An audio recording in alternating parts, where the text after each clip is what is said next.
Once upon a time, in a garden located in the heart of Africa, a couple faced their banishment. Kaya and Jelani, once inhabitants of paradise, now found themselves cast out into the unknown. As Kaya and Jelani left the garden, the gods gathered and spoke in hushed tones. "The man has become like us, knowing good and evil," they murmured with concern. Fearing that he might also eat from the tree of life and live forever, the gods took immediate action. The gods placed a mighty cherubim and a flaming sword on the east side of the garden paradise to guard the way to the tree of life. It was a powerful, divine barrier. Meanwhile, as Kaya cradled the life growing inside her, the gods' message was clear. They were no longer welcome in the paradise they once called home. What Kaya did not know was that within her womb lay a seed of destruction, one destined to end its own brother's life. You are watching the Tales of the Savannah. Subscribe and be part of the tribe. Now let's get back to the story. As Kaya watched her son Jengo grow, he began to remind her of a man from her past. The resemblance and behavior were uncanny. Soon they welcomed another son, Mambo, a gentle soul resembling his father Jelani. As the boys matured, Jengo took on farming, tilling the land, while Mambo became a shepherd. Both excelled in their roles, bringing pride to their parents. In those days, the gods demanded a sacrifice of the first fruits from the labor of their hands. When Jengo and Mambo reached an age to offer sacrifices, Jelani guided them in the ritual. Both sons placed their offerings on their respective pyres of wood, ready to burn the offerings to the heavens. Curious about the acceptance of their sacrifice, Mambo asked, "Father, how do we know the gods are happy with the sacrifice?" Jelani explained, "When the smoke rises uninterrupted by the wind into the heavens, it signifies that your sacrifice was accepted." Perplexed, Jengo questioned the concept. "So we have to burn our best crop and destroy it for the gods? What sense does that make?" Jelani paused, considering his response. "The gods bless the work of your hands the next year, ensuring you do not lack and produce double or triple from the previous year." Unconvinced, Jengo argued, "So we work hard the whole year, give the gods our best crop, they give us double the next year, and I have to put in double the work? How is that a blessing when I've worked twice as hard?" Jelani, accustomed to Jengo's skepticism, struggled for an explanation. Meanwhile, Mambo, content with the natural order of things, never questioned or disobeyed. Attempting to appease Jengo, Jelani said, "You can choose to see it that way, or look at the brighter side." Jengo persisted with his questions until Jelani stopped him. "Enough with the questions." Turning to Mambo, he said, "Are you happy with your sacrifice?" Mambo replied with a smile. "Yes, Father." Then Jelani turned to Jengo, observing Jengo's less than ideal sacrifice. He asked, "Jengo, is that the sacrifice you've chosen?" Jengo confidently affirmed, "Yes, Father." muttering beneath his breath that he doubted the gods could tell any difference. As the smoke ascended from both pyres, Jengo shouted, "See? They cannot tell the difference." However, soon Jengo's smoke burned out before reaching the heavens, while Mambo's ascended strong and steady. Rage filled Jengo's eyes as he perceived favoritism from both his parents and the gods, planting the seeds of festering hate in his heart. As the sun dipped, Jengo wandered through the desolate landscape. He felt the weight of divine judgment. In the stillness of the night, the gods spoke. "Why are you angry? Why is your face downcast? If you do what is right, will you not be accepted? But if you do not do what is right, sin is crouching at your door. It desires to have you, but you must rule over it." Haunted by the words, Jengo sought solace in the shadows. Morningstar observed the unfolding events, his heart aching for his son. He longed to intervene, to teach him the art of navigating life's challenges, leveraging his own cunning for victory. But the gods had sternly warned him against meddling in this family's affairs, forbidding him from influencing their decisions. What possible harm could there be in guiding him? He pondered, biting into an apple, a symbol of his triumph, yet he knew the dire consequences of defying the divine decree. As the years passed, the rift between the brothers Jengo and Mambo widened.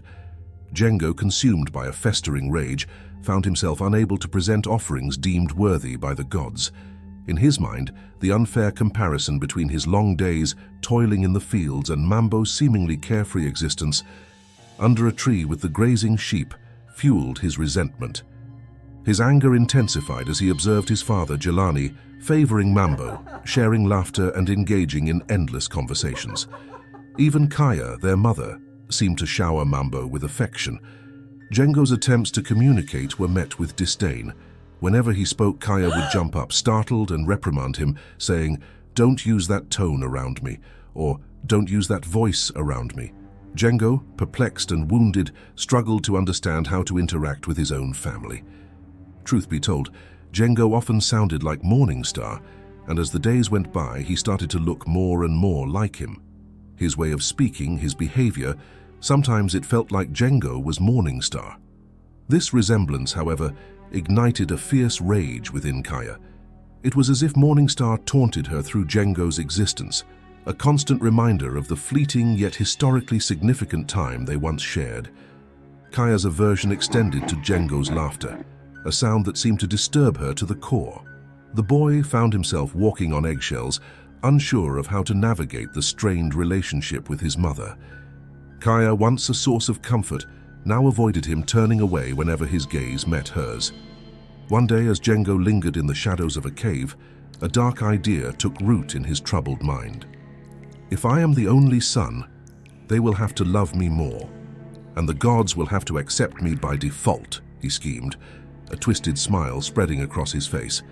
The seed of a drastic plan germinated within him, and with determination in his eyes, Jengo prepared to set his scheme into motion. Mambo, we haven't been seeing eye to eye of late.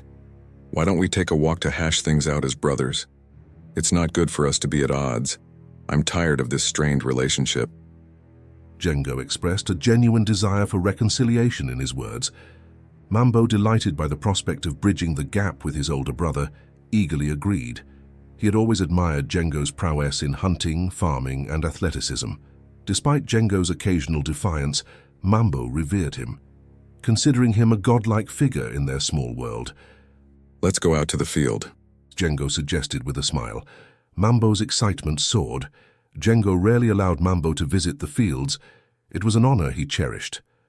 As they strolled through the fields, Mambo's enthusiasm radiated, unaware that behind him, Jengo observed him with a calculating gaze. Suddenly, the night creatures seemed to catch their breath, and the earth itself fell into a heavy silence. The next moment, blood dripped onto the soil. In the aftermath, Jengo stood over the lifeless body of his brother, but the anticipated feeling of victory eluded him. A strange sensation crept into his core, guilt. It warmed its way through him, a sensation he hadn't anticipated. Without hesitation, Jengo began to run away from the scene, his heart pounding with the weight of his actions.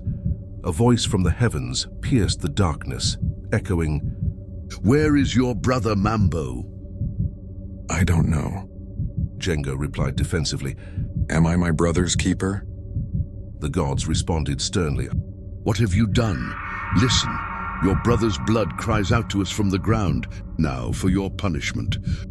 You are now under a curse and driven from the ground, which opened its mouth to receive your brother's blood from your hand.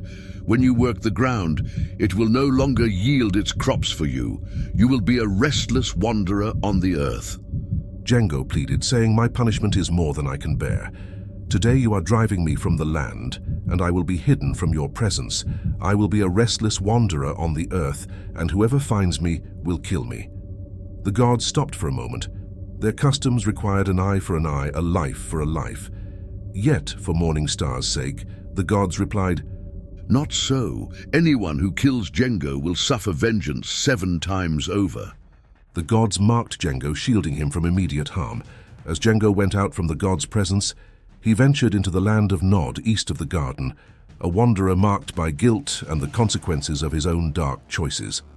Kaya and Jelani were inconsolable at the loss, but soon they welcomed another son. They rejoiced and said, "The gods have granted us another child in place of Mambo since Jengo took him away." And so, life went on, and the earth flourished with new inhabitants. Morningstar, observing the unfolding events, smiled, realizing perhaps his son did not need his help after all. With a satisfied grin, Morningstar idly played with his 30 pieces of silver, pondering what the next chapter in this unfolding saga would bring. And that, my dear tribe members, is the story of Jengo and Mabo, inspired by the biblical tale of Cain and Abel. If you haven't already, watch our story inspired by Adam and Eve. We have linked it in the description and in the comment section. Please join us in this series where we question what really happened and delve deeper into these fascinating stories. And as always, thank you for watching our story, and we hope you enjoyed it. What lessons did you draw from this story? Share your thoughts with us in the comments below. Don't forget to subscribe and be part of the tribe. Thank you for watching The Tales of the Savannah. We will see you next time in the Savannah.